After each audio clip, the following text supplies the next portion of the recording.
Salam sejahtera, perkenalkan nama saya Darwin Halawa dengan NPM 2015-0027, Pendidikan Vokasional Informatika.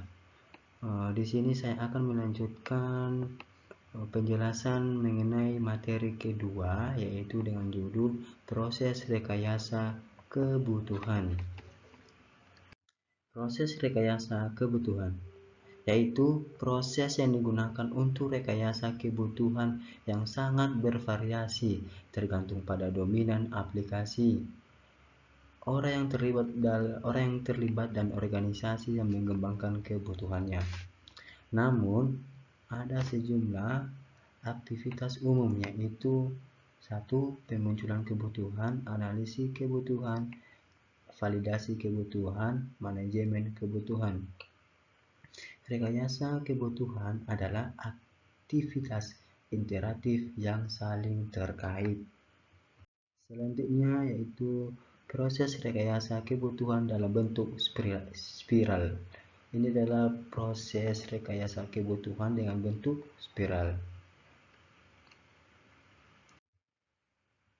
Selanjutnya ada pemunculan dan analisis kebutuhan. Disebut pemunculan kebutuhan atau penemuan kebutuhan, yaitu melibatkan staf teknis yang bekerja sama pelanggan untuk menemukan domain aplikasi, layanan yang harus disediakan sistem dan batas operasionalnya. Mungkin melibatkan pengguna, manajer, insinyur, dan terlibat perawatan sistem, ahli, organisasi buruh, dan lain-lain yang biasa disebut stakeholder ya. Yaitu proses pemunculan dan analisis kebutuhan. Proses pemunculan dan analisis kebutuhan ini yaitu bentuk berlingkar kayak gini, yaitu yang pertama nanti requirement discover, baru keduanya lanjut kedua requirement classification dan organization, baru yang ketiga dan lanjut yang keempat. Oke, lanjut aktivitas proses. Aktivitas proses yang pertama yaitu penemuan kebutuhan, yaitu berinteraksi dengan stakeholder untuk menemukan kebutuhan mereka. Kebutuhan domain juga ditemukan pada tahap ini. Selanjutnya ada klasifikasi dan penyusunan kebutuhan. Mengelompokkan kebutuhan yang terkait dan menyusunnya ke dalam kluster yang koheren. Penyusunan prioritas dan negosiasi, yaitu menyusun prioritas kebutuhan yang menyelesaikan konflik kebutuhannya. Selanjutnya ada spesifikasi kebutuhan, yaitu mendokumentasikan kebutuhan dan memasukkan ke tahap spiral yang selanjutnya. Di sini ada masalah pada pemunculan kebutuhan. Yang pertama yaitu stakeholder tidak tahu apa yang sebenarnya diinginkan. Kedua, stakeholder mengekspresikan kebutuhannya dengan istilah mereka yang tidak dimengerti pengembangannya gitu. Selanjutnya ada stakeholder yang berbeda, bisa mengalami konflik kebutuhannya. Yang selanjutnya ada faktor organisasi dan politik, dapat mempengaruhi kebutuhan sistem. Yang terakhir ada kebutuhan berubah selama proses analisa atau stakeholder baru muncul dan lingkungan bisnis berubah. Yang selanjutnya ada penemuan kebutuhan, yaitu penemuan kebutuhan ini yaitu proses pengumpulan informasi tentang sistem yang ada dan yang dibutuhkan serta pemilihan kebutuhan pengguna dan sistem informasi tersebut. Interaksi dengan stakeholder mulai dari manajer hingga regulator eksternal. Selanjutnya ada stakeholder sistem manajemen pasien RSC atau rumah sakit, RSC, pasien yang informasinya disimpan dalam sistem. Kedua, dokter yang bertanggung jawab memeriksa dan merawat pasien. Yang ketiga ada perawat yang mengatur konsultasi dan memberikan sejumlah perawatan. Yang selanjutnya ada resepsionis yang mengelola janji konsultasi pasien. Yang terakhir ada staf IT yang bertanggung jawab dan menginstal merawat pasien. Ini adalah stakeholder sistem manajemen pasien RSC di rumah sakit. Selanjutnya ada proses penemuan kebutuhan, yaitu yang pertama wawancara, skenario, kasus penggunaan, dan etnografi. Wawancara yaitu wawancara formal dan informal dengan stakeholder yang merupakan bagian penting dalam proses rekayasa kebutuhan itu. Jenis wawancara yaitu yang pertama ada wawancara tertutup berdasarkan daftar pertanyaannya. Yang kedua ada wawancara terbuka di mana berbagai masalah didapatkan dari stakeholder. Selanjutnya ada wawancara efektif yaitu suatu berpikirnya terbuka, hindari membuka asumsi awal dan dengarkan stakeholdernya. Yang kedua ada dorong orang yang diwawancarai untuk berdiskusi, artinya di sini yaitu didorong orang agar bisa diwawancara dan berdiskusi. Yang terakhir ada praktik wawancara, biasanya campuran antara wawancara terbuka dan tertutup. Yang selanjutnya wawancara baik untuk memahami yang dilakukan stakeholder dan bagaimana mereka akan berinteraksi dengan sistem.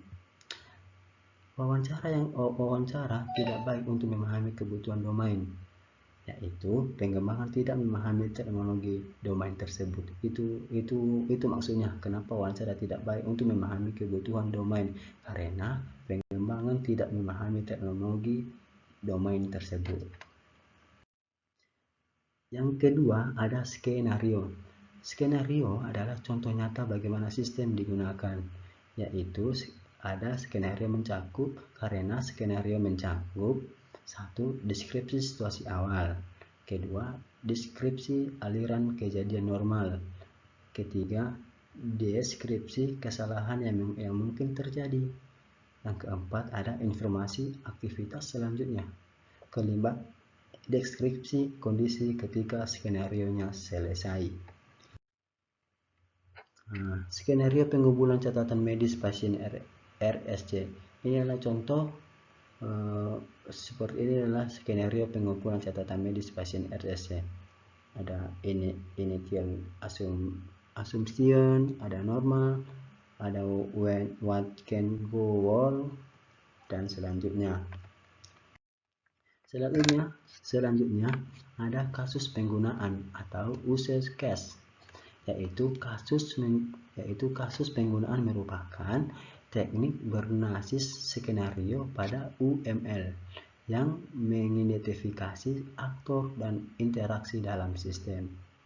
Sejumlah kasus penggunaan harus mendeskripsikan semua interaksi yang mungkin dalam sistem itu. Selanjutnya, diagram sequence dapat digunakan untuk memperinci kasus penggunaan dengan menunjukkan urutan kejadian dalam sistem tersebut. Selanjutnya ada kasus penggunaan sistem manajemen pasien RSC. Ini adalah contoh kasus penggunaan sistem manajemen pasien di RSC atau di rumah sakit. Ini adalah contoh kasusnya, di mana di dalam kasus ini memiliki entity yaitu ada dokter, manajer, medical,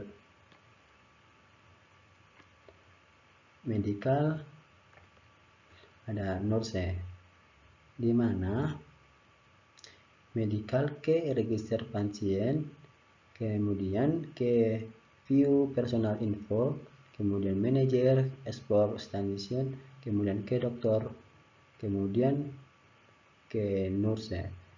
Begini ini adalah kasus penggunaan sistem manajemen pasien di RSC. Contoh kasusnya. Selanjutnya ada etnografi. Etnografi yaitu ilmuwan sosial mengamati dan menganalisis bagaimana orang bekerja. sehingga mereka tidak perlu menjelaskan pekerjaannya. Faktor organisasi dan sosial penting mungkin diamatinya. Selanjutnya ada ruang lingkup dan etnografi, yaitu kebutuhan didapatkan dengan mengamati bagaimana orang bekerja, bukan bagaimana seharusnya mereka bekerja. Nah, yang selanjutnya, kebutuhan didapatkan dari kerjasama dan kesadaran akan aktivitas orang lain. Yang ketiga, ada etnografi efektif untuk memahami proses yang ada, bukan untuk mengidentifikasi fitur baru yang harus ditambahkan ke dalam sistem. Yang selanjutnya ada etnografi dan prototipe untuk analisis kebutuhan. Nah, ini adalah contoh etnografi dan prototipe untuk analisis kebutuhannya. Nah, yaitu etnografi analisis, baru selanjutnya ke traveling meeting, baru ke focus etnografi, baru selanjutnya ke sini. Nah, siap itu bisa juga ke sistem prototyping, kemudian lanjut ke driving meeting. Nah, seperti itulah adalah di bawah ini adalah contoh dari etnografi dan prototipe untuk analisis kebutuhan. Itu masing-masing memiliki kebutuhan. Yang selanjutnya ada validasi kebutuhan, di mana bertujuan untuk menunjukkan bahwa kebutuhan sesuai dengan yang diinginkan pelanggan. Yang kedua, biaya kesalahan definisi kebutuhan yang sangat tinggi, sehingga validasi sangat penting. Karena memperbaiki kesalahan kebutuhan setelah pengguna sistem membutuhkan biaya hingga 100 kali memperbaiki kesalahan implementasi tersebut. Selanjutnya ada pemeriksaan kebutuhan, yaitu yang pertama kebenaran. Artinya, apakah sistem menyediakan fungsi dibutuhkan pelanggan. Nah, berarti dia ini membutuhkan kebenarannya. Yang kedua ada konsistensi, yaitu apakah ada konflik kebutuhannya. Nah, yang ketiga ada kelengkapan, apakah semua fungsi yang dibutuhkan pelanggan tersedia. Yang keempat ada realisme, yaitu dapatkah kebutuhan diimplementasikan dengan anggaran dan teknologi yang ada. Yang terakhir ada verifikasi, dapatkah kebutuhan diperiksa. Nah, itulah dia dari pemeriksaan kebutuhan.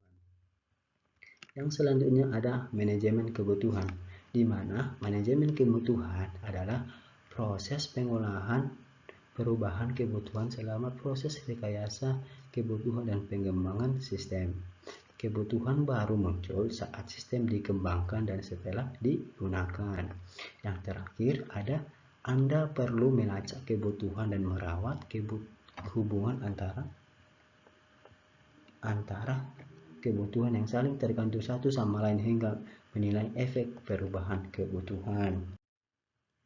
Yang selanjutnya ada perubahan kebutuhan, yang dimana lingkungan bisnis dan teknis berubah setelah proses instalasi, yaitu selanjutnya adanya perangkat lunak baru atau perubahan prioritas bisnis dapat mengubah kebutuhan sistem. Orang yang membayar pengembangan sistem dan pengguna sistem biasanya berbeda, karena pelanggan menentukan kebutuhan karena batas anggaran dan organisasi yang mungkin bertetangga dengan kebutuhan pengguna, sehingga setelah digunakan perlu menambahkan fitur baru sehingga sistem sesuai dengan tujuannya. Selanjutnya ada perubahan kebutuhan. Sistem yang besar biasanya memiliki pengguna yang bermacam-macam dengan kebutuhan yang berbeda, dan prioritas kebutuhan dapat menimbulkan pertetangga, yaitu kebutuhan akhir harus merupakan kompromi antar pengguna. Evolusi kebutuhan, ya inilah contoh dari evolusi kebutuhan, yaitu yang mana yang ini ke understanding of initial requirements, lalu setelah ke sini baru muncul ke sini, lalu ke sini lalu ke time.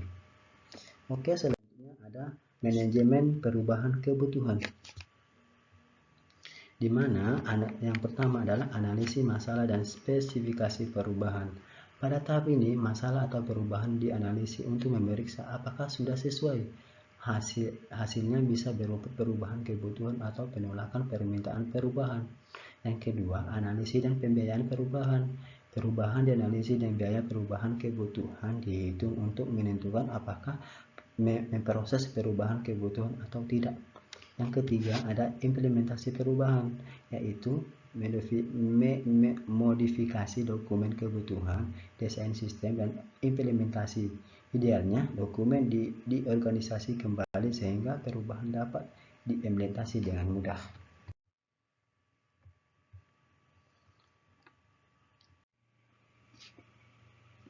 Yang selanjutnya ada manajemen perubahan kebutuhan.